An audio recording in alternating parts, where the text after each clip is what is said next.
The House of Representatives and Senate gave thousands of teachers a victory by voting to override Governor Matt Bevin's veto and pass a tax increase in an election year. Lee Searcy's live in Frankfort with the big story at 6. Well, definitely not a good day for Kentucky Governor Matt Bevin. As you said, the House and Senate voted to override both of his vetoes on the tax bill and budget bills. But we do know this: Kentucky teachers came here to the Capitol in huge crowds. They are not going away, and they made that very loud and clear.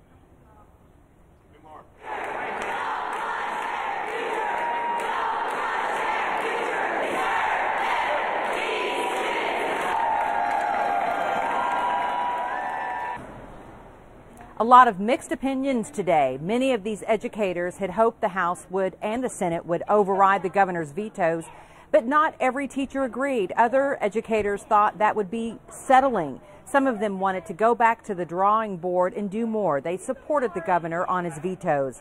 Before the votes even happened today, Governor Bevin took to Twitter saying the tax bill fell $87 million short. He was really pushing for support, but now we know that didn't happen. Lots of tough decisions, no doubt.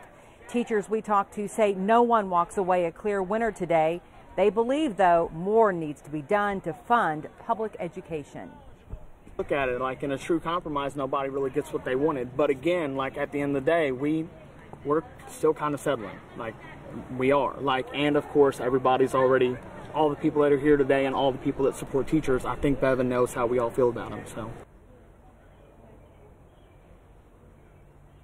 So the tax and budget bills are now laws. It's been a very long day here in Frankfort, and I don't know about all the lawmakers, but myself speaking, I'm ready for the weekend. It's been a very, very busy day here at the Capitol.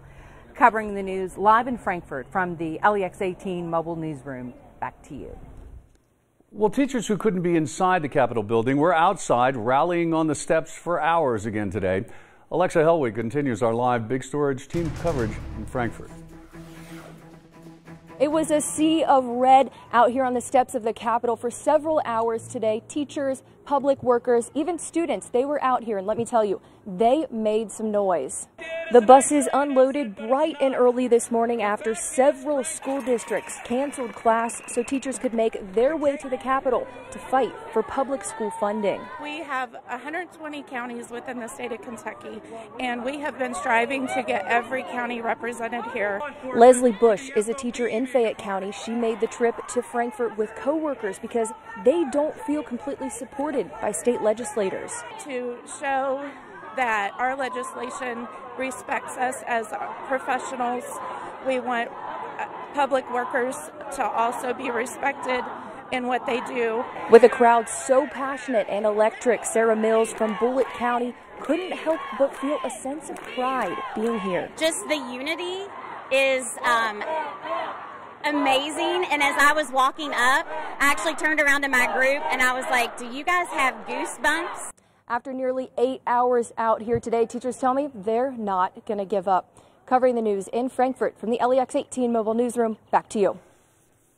Well, after former House Speaker Jeff Hoover said it was the governor's fault a special session wasn't called in 2017, the governor tweeted the only reason we didn't have a special session last year is because Jeff Hoover, a married man who was sexually involved with a very young single member of his staff and was paying hush money to hide his actions.